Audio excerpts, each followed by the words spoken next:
Irish world changes swiftly and greatly, and as we have, through our negligence, lost our connection to the divine, that awareness is our power from which all creation sprang. Spiritual deal that was the fuel and heart to our gallantry for decades. What God do we worship today? Who do we admire as our spiritual slave of decades? What do we allow rule over our lives from the shadows of a system control that cripples us to behave and conform to this new ideal of wealth, power, greed, among other self-destructive emotions? What stepped in to fill this vacuum of spiritual surrender? What's become the new incentive for the Irish people and for our nation? What has captured the apparatus of influence and control? The answer is money. All pathways of influence have uniformly made its come. The obscenely wealthy among us have begun to use their weight to push the narrative of mass immigration and the eradication of our borders as a means of ensuring a ceaseless supply of dirt cheap labour and the one world, one people assault on our tiny nation well and truly begun.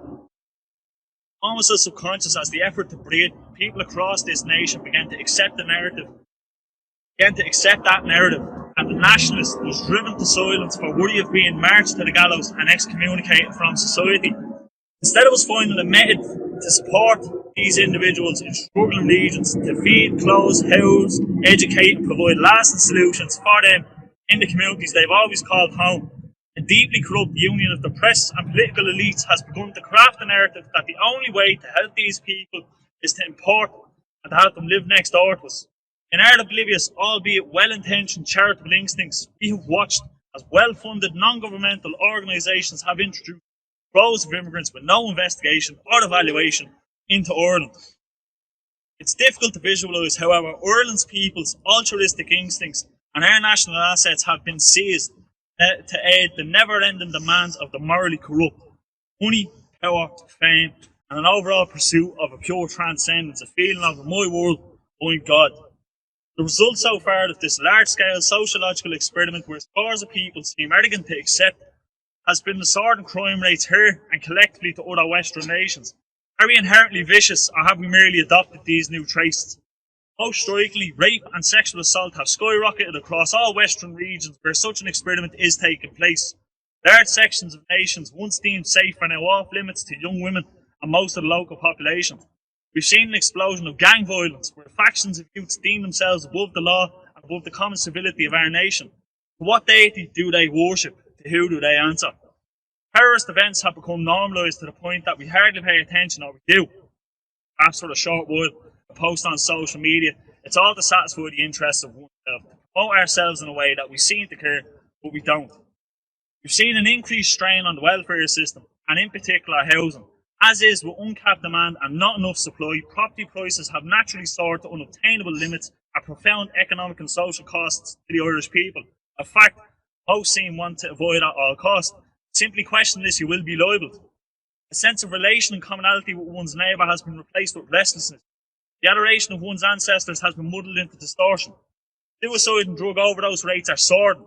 Once glorious and triumphant scenes are now littered with the faces of broken people. Is this what we are? A broken people whose principles would die on the altar of self-pleasure? Is this an epitaph even?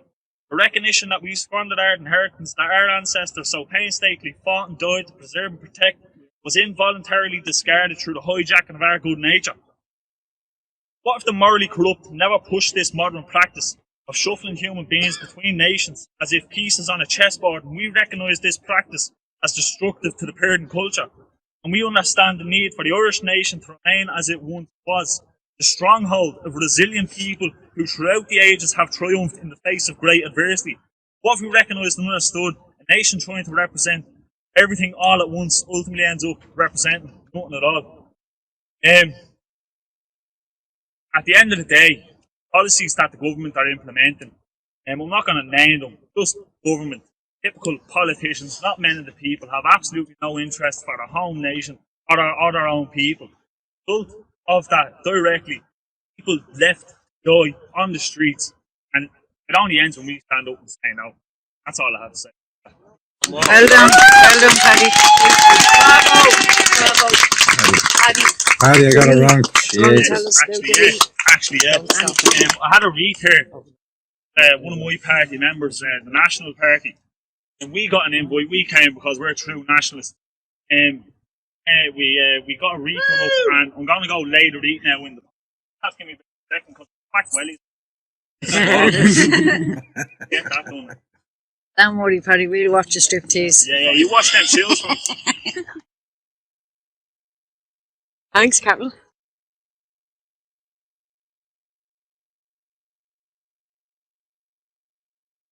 I'm gonna watch Paddy lay the wreath out on the pond there. I'm presuming you are getting the sound fantastico. He's just walking through the water there, so I don't see any of the feet coming up. So the noise gate, there you go, you can hear the clapping in the background there now. Well done, Paddy.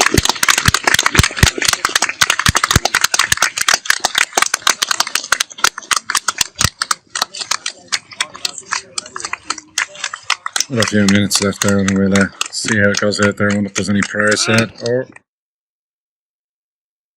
Well done, Paddy.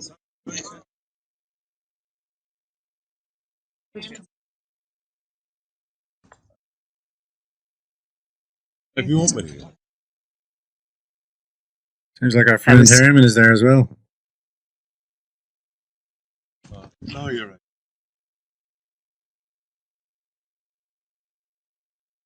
Look who came to join us, Herman Kelly. Yeah, Welcome. it's the thing advertised about how's the Irish first. And the problem in Ireland at the minute, it is full of what you would call hypernophobia, hatred. What people here, myself, the Irish Freedom Party, members here from the National Party, and good women like yourself who organised the protest looking for housing for their children in their own city. It's about love of God, love of our country, love of family and of its people. So don't let any European Unionist, the culturally Marxist Sinn Féin, or people before profit, or all these rich boys with their Marxist crap talk down to you. You are the sons and the daughters and the grandchildren of people who proudly fought for our freedom against foreign occupation and foreign domination. And we will never give up in the struggle for Irish freedom. Freedom. Well said. Thank you. Now, at the minute, there's 9,000 Irish people homeless in Ireland. And what is the Irish government doing? Indemnifying big corporations like Pfizer. So they're indemnified. They're indemnifying, what else are they doing? Oh yeah, Facebook and Twitter. They want to bring in laws to close down free speech in Ireland.